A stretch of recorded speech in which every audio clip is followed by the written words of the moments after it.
Oke, terima kasih. Selamat pagi semuanya. Sudah berkumpul bersama-sama di sini.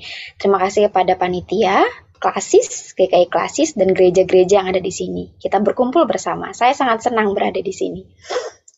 Saya juga berterima kasih telah mengundang saya terkait Dev Awareness. Mungkin perkenalan kita sudah diperkenalkan sama Om Nanto langsung. Baiklah, kita langsung saja. Nama panggil saya, isyarat saya ini Laura L, karena ada tai lalat saya. Bisa kamu lihat dari L dan tai lalat seperti ini. Jadi orang sudah tahu melihat bahwa oh itu nama saya, hanya Laura yang ada. Nah, namanya yaitu berhubungan dengan nama isyarat itu berhubungan dengan budaya tuli sendiri sebenarnya. Kalau misalnya di teman-teman dengar itu biasanya namanya langsung dipanggil Lau atau Sinta, seperti itu budaya di teman-teman dengar. Tapi kalau tuli, kami visual. Visual itu menjadi hal yang sangat-sangat penting karena isyarat berkaitan dengan visual. Jadi nama isyaratnya pun nama panggil kami pun berhubungan dengan isyarat seperti tadi nama saya isyarat saya dan nama isyarat Sinta. Oke, kita akan mulai kembali karena sudah 10.31 saya akan mempercepat ke ini saya. Kita akan mulai dulu, tapi supaya teman-teman memancing supaya kita sama-sama bisa memahami kegiatan ini, bisakah kita bermain game dulu? Saya akan di chat akan memberikan beberapa pertanyaan. Nah, teman-teman bisa menjawab benar atau salah. Kalau benar, maka B bisa menggunakan B. Kalau misalnya merasa itu salah, maka bisa menjawab dengan S. Nah, kita coba dulu ya. Saya akan memberikan share screen, nanti bisa dijawab benar atau salahnya di chat. Nah, contohnya seperti ini. Apakah saya tuli? Betul atau tidak? Ini tes. Saya tuli, bisa jawab saya tuli bagi Bapak Ibu di sini benar atau salah? Bisa menjawab? Sudah dibuka, oke. Berarti chatnya sudah dibuka ya. Baik, ada yang jawab salah, ada yang jawab benar. Baik, saya lihat dulu ya beberapa jawabannya. Lihat loh, kata saya ada ST loh di nama saya, ST. Berarti saya tuli, betul? Berarti saya benar, saya adalah seorang tuli. Itu salah satu contoh ya yang akan game kita nanti. Atau misalnya gini, saya lahir di Hong Kong. Benar atau salah? Benar atau salah? Oke. Banyak yang menjawab ya. Ada yang jawab benar, ada yang jawab salah. Oke, baik. Tidak apa-apa. Tapi saya bukan lahir di Hong Kong ya. Saya kuliah di Hong Kong. Benar. Tapi saya lahir di Indonesia. Saya lahir di Jakarta. Oke, jadi paham, kita sudah sama-sama mengerti cara permainan game kita nanti. Jadi nanti di PPT itu, di share screen saya akan memberikan beberapa pertanyaan berhubungan dengan tuli dan isyarat. Saya akan men-share screen dulu, oke? Siap?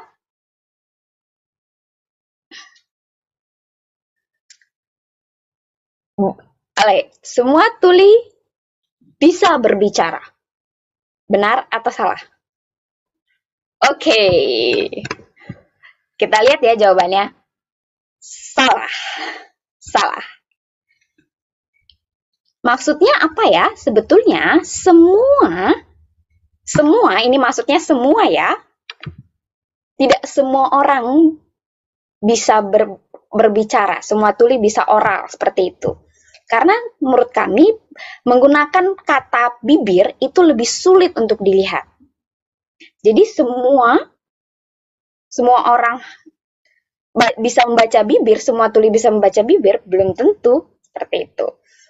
Jadi makanya itu dibutuhkan pelatihan, dibutuhkan akses, dan banyak hal yang perlu dibutuhkan. Jadi betul, tidak semua tuli bisa berbicara. Baik, nomor 2. Semua tuli bisa berbahasa isyarat? Maka jawabannya adalah salah.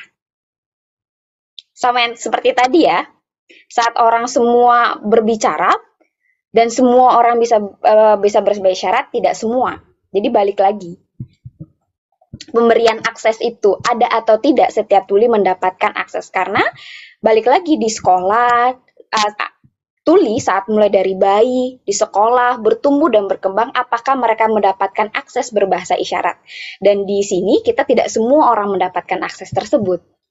Misal contohnya di SMA, semua tuli bisa berbahasa isyarat. Bisa aja. Tapi balik lagi, seperti tadi, setiap orang punya variasinya berbeda-beda. Jadi setiap tuli, jadi kalau bisa, tapi semuanya belum tentu. Jadi tolong dilihat ada kata utama semua itu.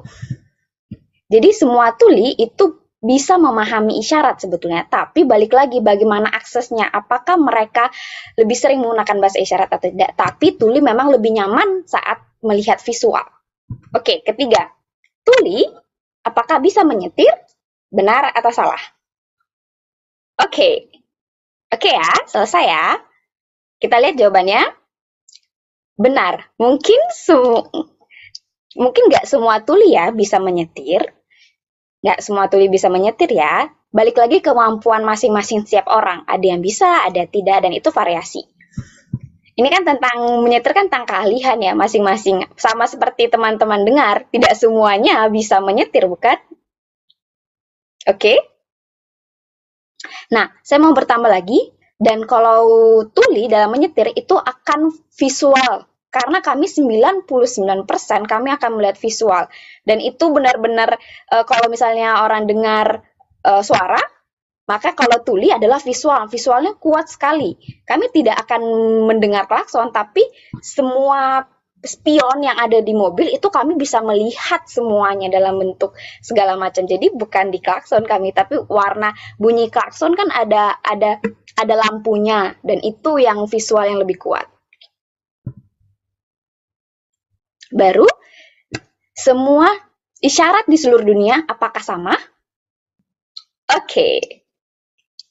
Salah jawabannya. Benar, salah. Karena isyarat di seluruh dunia itu tidaklah sama. Seperti tadi ya, Kak Nanto sudah menceritakan ada di CV saya ada beberapa isyarat beda-beda. Ada sign language, American Sign Language, Hong Kong Sign Language, Sri Lanka Sign Language atau disebut Basic, dan Indonesia Sign Language atau disebut Bisindo. Jadi setiap dunia itu, setiap negara memiliki isyaratnya masing-masing. Sudah paham di bagian sini? Oke, kita lanjut. Apakah di dunia ini isyarat ada 200 lebih. Benar atau salah? Jawabannya apa? Benar. Di dunia ada 200 lebih isyarat yang berbeda-beda. Dan dalam risetnya dan dalam data yang sudah dibuat, ada lebih dari 200. Termasuk Indonesia ya. Di Indonesia sendiri ada Bisindo, dan pemerintah yang buat bahasa isyarat Jakarta atau Kolok yang ada di Bali. Jadi ada 200 lebih isyarat. Pertanyaan selanjutnya, isyarat punya tata bahasanya sendiri kah? Benar atau tidak? Oke, selesai. Jawabannya adalah benar. Bahasa isyarat punya tata bahasa isyaratnya sendiri. Tata bahasanya sendiri. Contohnya seperti ini ya. Contohnya ya. Nanti kita akan lihat 7. Pertanyaan 7. Oke, pertanyaan jumlahnya ada 7. Ada 10 sebenarnya. Jadi ini pertanyaan ke-7 ya. Apakah tuli bisa menjadi pemimpin agama? Contohnya seperti pendeta atau yang lain-lain, agama yang lain, apakah bisa atau tidak? Tidak bisa sama sekali. Bagaimana? Jawabannya, stop, salah. Salah. Berarti tuli bisa menjadi pemimpin agama. Contohnya seperti apa? Nanti akan saya presentasikan ya. Lalu pertanyaan ke-8. tuli di dunia terdapat 70 juta orang. Jumlahnya di seluruh dunia, bahkan 70 juta lebih. Benar atau salah? Stop, selesai. Jawabannya adalah benar. Benar. Betul sekali. 70 juta lebih tuli di seluruh dunia. Lalu, pertanyaan ke-9, di Indonesia, di sini, bagaimana? Apakah betul ada 2,5 juta lebih tuli di Indonesia? Jawabannya adalah betul. 2,5 juta lebih tuli ada di Indonesia. Banyak ya? Banyak sekali ya ternyata tuli di Indonesia. Oke, pertanyaan 10. Tadi kita tahu bahwa di dunia ada 70 juta lebih tuli di Indonesia. Nah, dari 75 juta tuli ini, apakah benar mereka, 50% dari mereka, mendapatkan pendidikan akses? Akses bahasa isyarat. Stop, selesai. Jawabannya adalah salah. Salah. Kenapa salah? Nah, nanti saya akan presentasikan ya. 50% bukan, tapi 20% saja tuli bisa mendapatkan 2%. 2% saja. Bukan 20%, tapi 2% saja tuli yang mendapatkan pendidikan isyarat, bahasa isyarat. Wow. Jadi 98% teman-teman tuli di seluruh dunia tidak mendapatkan pendidikan bahasa isyarat. Hanya 2% akses itu didapatkan mereka. Baik, jadi secara kesimpulan sudah ada 10 pertanyaan yang diajukan. Apakah mungkin pada kesempatan ini ada yang mau ditanyakan terlebih dahulu oleh para peserta di sini dari 10 pertanyaan yang ada? Oh, oke, ada satu pertanyaan di sini dari Ibu Ratih. Baik, ya. Baik. Pertanyaan ini memang menarik ya. Kalau misalnya bahasa isyarat di setiap daerah berbeda-beda, lalu bagaimana berkomunikasinya? Nah, kita lihat dulu. Di dunia, kita ambil contoh ya. Kalau kita berujuk pada penggunaan bahasa lisan di dunia, kira-kira bisa dipikirkan dulu ada berapa jumlah bahasa lisan yang ada di dunia ini? Ada yang bisa menjawab? Lebih dari 7.000 bahasa yang berkembang dan hidup di dunia ini. Dan kita lihat setiap penutur dan orang-orang dengan latar belakang bahasa tersebut tentu masih bisa berkomunikasi satu dengan yang lainnya. Nah, otomatis orang-orang dengar kalau berkomunikasi dengan bahasa yang berbeda-beda, mereka akan memilih bahasa Inggris. Nah, tapi kalau di bahasa isyarat, ada satu bahasa yang sebenarnya bisa jadi pemersatu seperti bahasa isyarat Amerika atau American Sign Language atau ASL.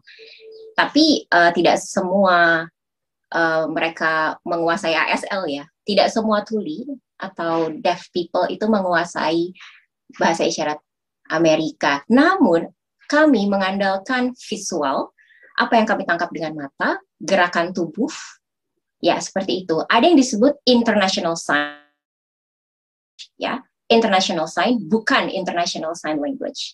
Kalau kita bicara dengan international sign atau IS ini, artinya adalah setiap tuli yang berkomunikasi dengan latar belakang bahasa yang berbeda, mereka berusaha menyesuaikan. Misalnya saya bertemu dengan tuli Jepang, misalnya saya tidak tahu bahasa isyarat Jepang dan orang Jepang itu tidak tahu bahasa isyarat Indonesia, tapi dengan gerakan tubuh dan objek-objek di sekitar yang sifatnya bisa digerakkan, itu mereka menangkap informasinya dari situ. Sama halnya dengan orang dengar ya, ketika ada gerakan-gerakan tubuh tertentu yang menunjukkan makna tertentu, orang dengar pun bisa memahami. Tapi mungkin saya berikan contoh. Oke, di sini saya berikan contoh, tetapi kakak tidak berbicara dulu. Silakan perhatikan gerakan saya.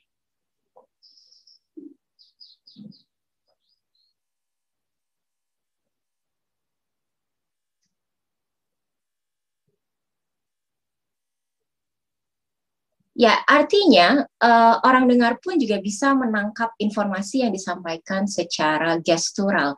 Ekspresi wajah yang ditampilkan itu menjadi bagian dari penyampaian itu.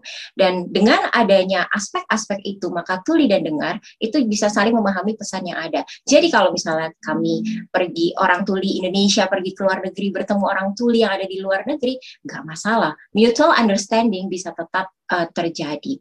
Contohnya, saya pergi ke Thailand, saya nggak ngerti aksara yang digunakan di sana, tapi saya terbang ke Thailand, dan saya menggunakan gestur. Ketika saya mau membeli sesuatu, saya menggunakan gestur saya menunjukkan objek uang Thailand, mereka menjawab dengan bahasa lisan, tapi saya meminta mereka untuk menuliskan jawaban mereka, dan dengan strategi-strategi seperti itu, kalau mau menghitung, mereka menggunakan kalkulator, misalnya 100 baht.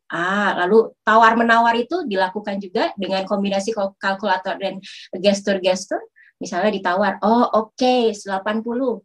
Lalu pedagangnya berkata, naik lagi dong. Ya, seperti itu. Jadi gerakan-gerakan ini yang ditampilkan secara visual akan membantu dalam pemahaman. Jadi gestur, begitu juga dengan ekspresi wajah, tambahan juga dengan isyarat, semuanya itu ngeblend menjadi satu komponen yang membuat kita bisa mengerti. Dan artinya sebenarnya komunikasi ini untuk teman-teman tuli ini sebenarnya komunikasi dengan orang dengan latar belakang bahasa yang berbeda itu lebih mudah. Mungkin dengan ketemu dengan orang Amerika, antara orang Amerika dan Indonesia, dengan latar belakang bahasa yang berbeda, sesama tuli, mereka justru malah lebih bisa saling memahami daripada orang dengar yang satu dengan orang dengar yang lain dari latar belakang budaya dan bahasa yang berbeda. Ya, topik yang kita akan bahas di sini adalah tentang kesadaran tentang tuli atau deaf awareness. Sebenarnya banyak komponen yang bisa disampaikan dalam topik ini, tapi saya akan memilih beberapa topik yang mungkin bisa dipahami bersama. Jika ada yang dirasa masih kurang, mungkin pada sesi deaf awareness berikutnya kita akan lanjut lagi. Karena kita ada keterbatasan waktu di sini, mungkin ini menjadi kesempatan bagi kita juga untuk nantinya bertemu pada kesempatan yang lain. Oke, kita akan mulai. Ada berbagai ada berbagai hal yang sebenarnya dialami oleh orang tuli. Nah, kalau kita bicara tentang dunia tuli, inilah beberapa hal yang bisa dilihat. Bisa dibaca dulu. Oke, mungkin kita lanjut dulu ke tayangan selanjutnya. Nah, tentu yang pertama sangat penting bagi kita ketahui adalah tentang identitas. Ya, apa yang dimaksud tadi dengan separuh dan dengar? Ini berkaitan dengan spektrum atau frekuensi pendengaran atau seberapa rendah dan tinggi desibel seseorang dalam menangkap suara. Jadi kita bisa lihat kata desibel tersebut tadi di tayangan.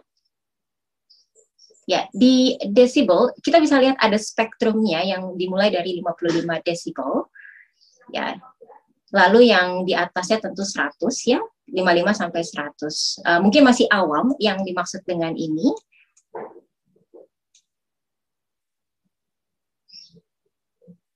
Ya, saya tunjukkan dulu di sini ada diagram pisang, ada 50 desibel yang saya tandai berwarna biru. Batasnya adalah kita bisa lihat 55 desibel ke bawah, tentu 50 ke bawah gitu ya. Nah, di bagian atas artinya kalau kita bicara dari 0 sampai 50, artinya orang masih bisa menangkap suara. Nah, ketika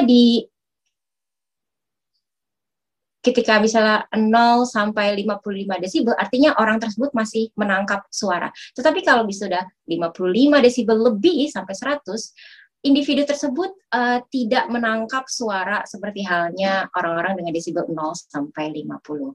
Nah, kalau kita bicara tentang separuh, artinya adalah individu tersebut masih bisa menangkap suara dan masih menggunakan bahasa lisan dan mungkin masih menggunakan bahasa isyarat. Artinya dengan separuh ini, individu ini masih menangkap suara. Jadi untuk orang tuli itu juga, jadi dunia tuli ini kategori separuh itu pun masuk dalam dunia tuli. Nah, kalau kita merujuk pada kata dengar, mungkin semua sudah memahami. Ada dua istilah di sini, tuli dan dengar. Saya sendiri orang tuli, dan ketika saya melihat orang yang bisa mendengar, maka terminologinya adalah dengar, bukan normal, tapi bisa mendengar jadi disebut dengar. Jadi biasanya itu kita bisa lihat dari 0 sampai 55 desibel, ini merupakan orang-orang yang menangkap suara. Mungkin terminologinya dulu yang dipakai adalah normal, berpendengaran normal, ya. Berpendengaran artinya bisa menangkap suara, lalu bisa memproduksi bunyi-bunyian dengan baik. Kita bisa lihat ya, ada banana bar, di situ ada diagram pisang di sini. Kita bisa lihat ada warna ungu. Ya, ini merupakan banana speech. Ini disebut banana speech. Nah, kita bisa lihat ada bunyi seperti F, K, M, N, J, G, gitu ya. Ada yang huruf kecil di situ. Nah, di situ kira-kira orang-orang dengan 10 sampai 55 desibel itu bisa menangkap bunyi-bunyian ini. Saya di sini, di 90 desibel. Keluarga saya tuli. Bapak ibu saya tuli. Berarti saya di bagian ini ya, komunikasi kami itu menggunakan bahasa isyarat semuanya. Kakak saya oral dan isyarat. Dia bisa dua hal. Dia bisa menulis, membaca. Jadi bilingual bisa dibilang, kalau misalnya kita gunakan dia bilingual. Saya pun bisa bilingual ya, saya bisa menulis bahasa Indonesia dan lain-lain, dan budaya saya pun masih saya bisa paham antara budaya tuli dan budaya dengar. Oke, tuli, mungkin teman-teman tuli yang lain akan berbeda lagi latar belakangnya dengan saya. Contohnya mungkin dia 100% dari keluarga, mungkin dia di 100 desibel. Mungkin ada. Oke, saya cari warna lain ya, supaya bisa membedakan. Ini. Misalnya contohnya tuli lain, dia memiliki spektrum pendengaran di 100 desibel. Orang tuanya dengar. Komunikasi antara anak dan orang tua menggunakan oralisme. Lalu budaya yang dipahami adalah setengah-setengah. Tapi lebih banyak ke budaya dengar, lebih kuat sekali budaya dengarnya yang dipahami. Berarti tuli tersebut, tuli A ini, apakah bisa menggunakan bahasa isyarat? Itu menjadi pertanyaan kembali. Itu menjadi pertanyaan ya, karena tidak ada aksesnya. Akses yang diberikan oleh orang tua hanyalah oral dan membaca, tapi tidak ada akses tidak ada akses bahasa isyarat. Dan itu akan mempengaruhi sekali dalam bentuk penggunaan bahasa isyaratnya, begitupun mempengaruhi cara berpikirnya, maupun mempengaruhi bagaimana kesehatan mentalnya ke depan. Karena kan itu pendidikan dari kecil ya, itu sangat mempengaruhi sekali. Dan setiap tuli itu berbeda-beda. Dan di dunia tuli, itu spektrumnya berbeda-beda. Setiap tuli akan berbeda latar belakang masing-masing. Ada tuli yang memang dia lebih suka oralisme, maka kita hormati hal tersebut. Lalu bagaimana dia bisa berkomunikasi dengan teman-teman tuli lain? Oke? Kita coba. Nah, berkaitan dengan ini, dengan layanan bagi tuli, mungkin untuk umat Protestan ataupun Katolik, ada satu hal yang ingin saya sampaikan di sini juga. Kita bisa lihat ada kata ephata di sini, tentu mungkin semua sudah memahami artinya. Jika sudah memahami, mungkin silakan tuliskan apa yang Bapak Ibu ketahui tentang ephata, tuliskan di kolom percakapan, silakan. Baik, Gian. Ya, artinya terbukalah. Ya, kalau kita berbicara tentang Yesus Sang Juru Selamat, ya, Yesus sebagai Juru Selamat, ia luar biasa ya. Ia membuat mukjizat yang luar biasa. Ya, jadi apa yang ia bisa lakukan tidaklah seperti kita manusia, dan ia pun begitu terbuka. Dan ephata ini artinya terbukalah, bahkan termasuk dengan terbuka dengan bahasa isyarat, terbuka dengan perbedaan identitas tuli, identitas yang beragam. Jadi kita di sini akan melihat bahwa pada konsep terbukalah. Oke, di Alkitab sendiri ada banyak sekali berhubungan tentang tuli.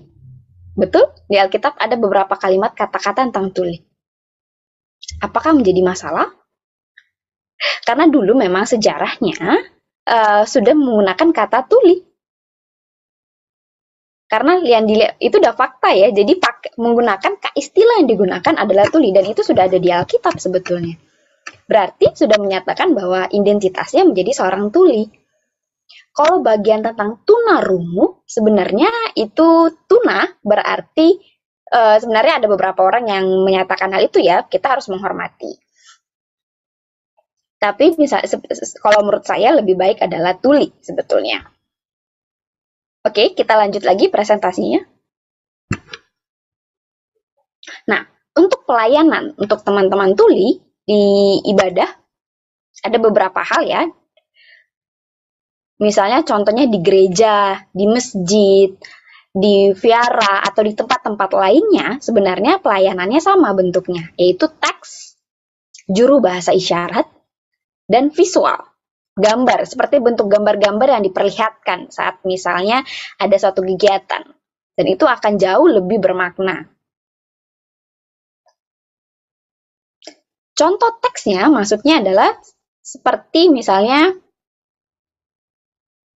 memang agak-agak sulit ya, misalnya, teks ini kalimatnya artinya apa ya? Contohnya seperti tadi, Efrata, terbuka ternyata artinya. Dari Markus 7 ayat 31 sampai 37. Nah, itu kan ada beberapa teman tuli-tuli seperti melihat tulisan,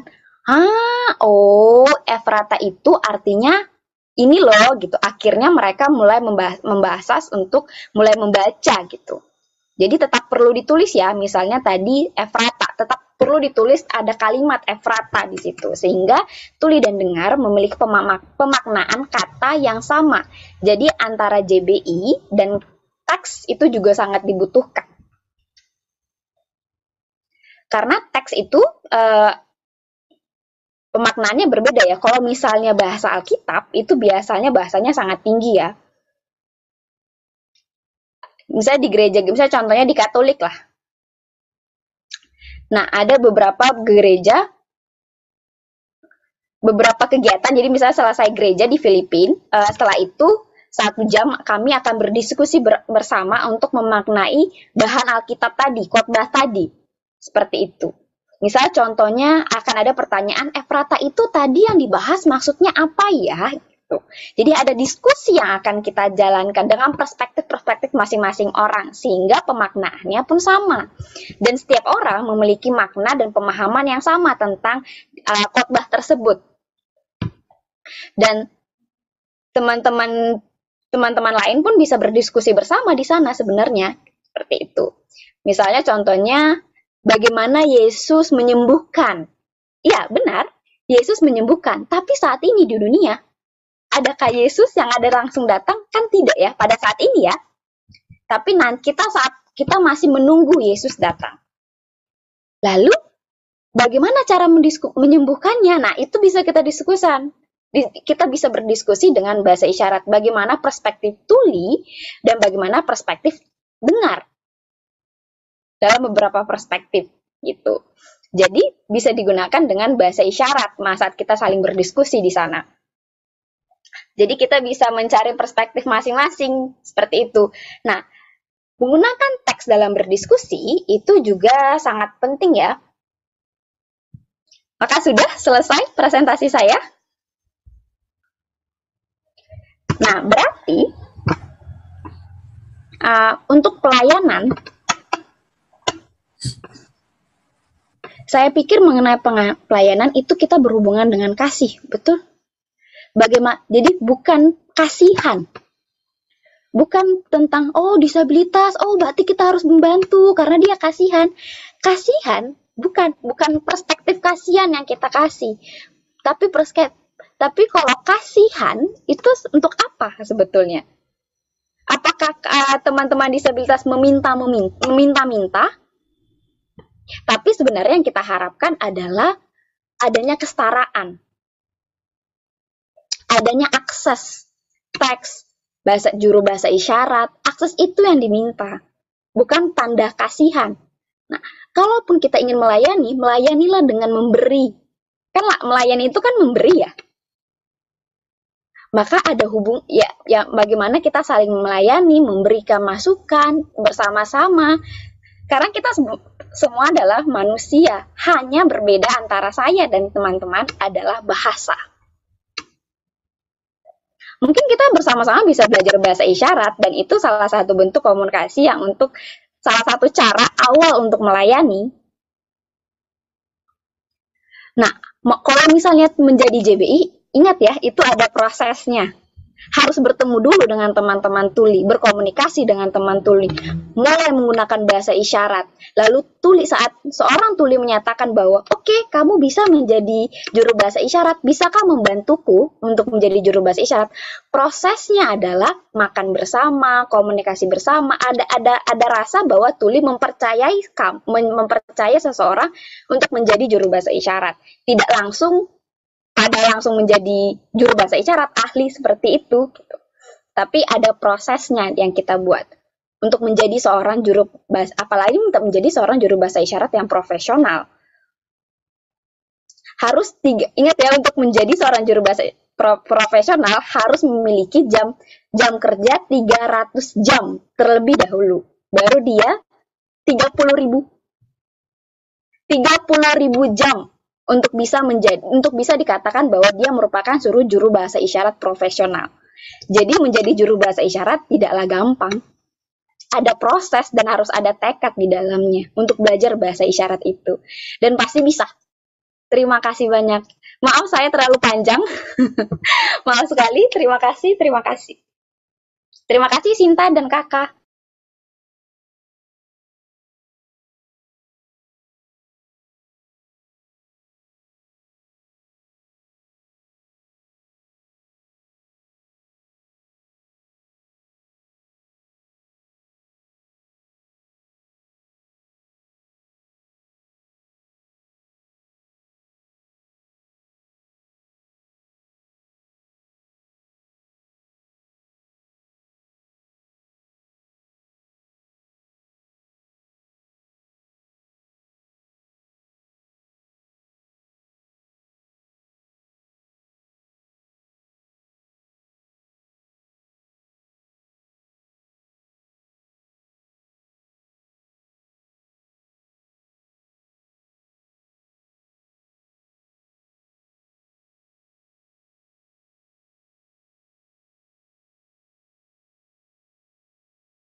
Al.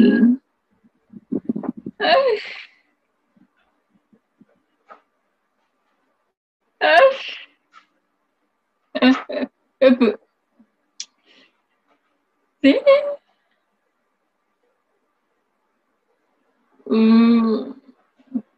Where? Where?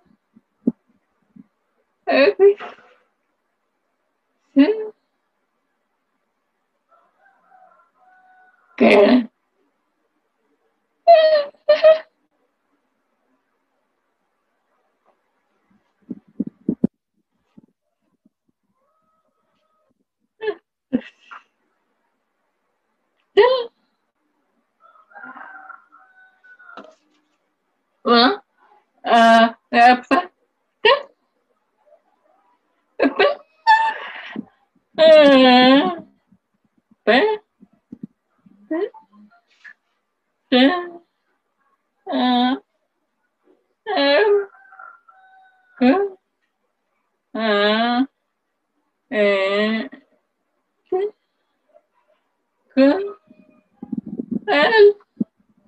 Apa? Apa? Kucing paling suka dengan masuk lagi. Kayak ember.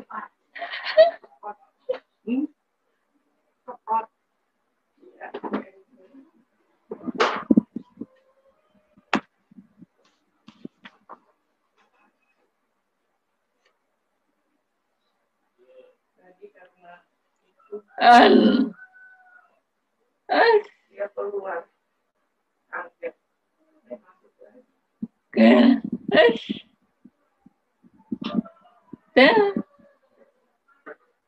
Kalau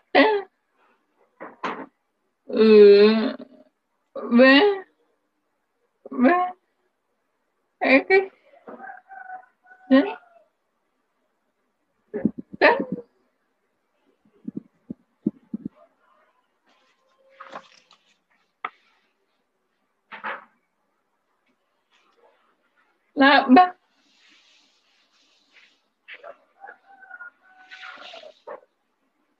Laba. Laba. Laba. Laba.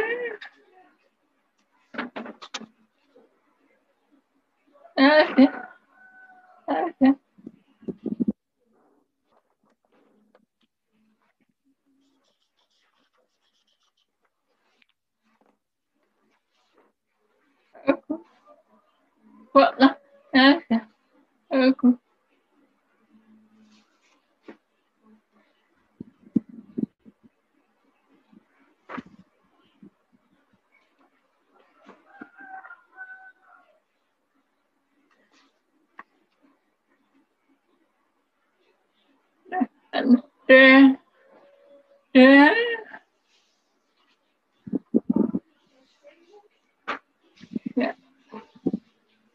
Siapa?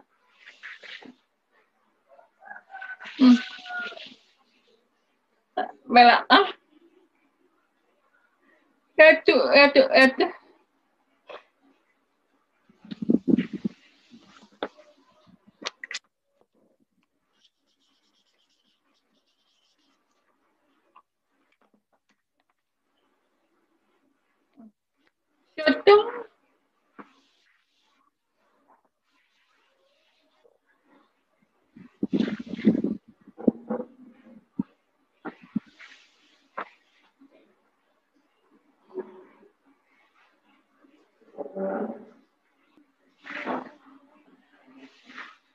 Tak bakat sih.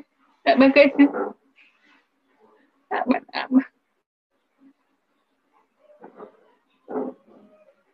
Tak bakat sih.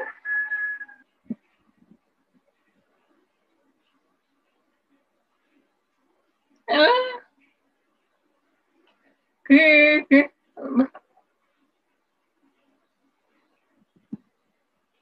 Kebetulan. Tak bakat sih.